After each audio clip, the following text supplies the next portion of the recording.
Een van de locaties dat bewoners en familie vregen wordt om meer zelfs te doen, is Nieuw-Tautenburg in Waadburgum. Dat zoks gebeurd is net omdat er bezuinigen worden had. Nou, we doen dat met name omdat wij kijken vanuit de ogen van de cliënten, vanuit onze bewoners. En we ook kijken van, goh, wat heeft de bewoner en de cliënten nog voor mogelijkheden? En ook wat heeft de familie nog voor mogelijkheden? Die in de bewoner ken ik meer aan als de oren. En het is net zo dat de familie bij de receptie opwachten wordt met een Ammerke mashap. Nee, zo zal het niet gaan. We nodigen mensen wel uit om onderdeel te zijn van het leefproces van onze bewoners.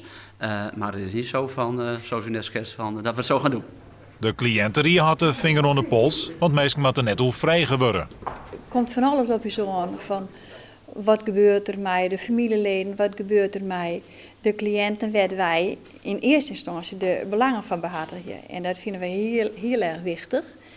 En in hoeverre gaan we participeren, wat doen we eraan en in hoeverre bloot het belang van de bewoner voorop stingen. En dat houden wij in de gaten.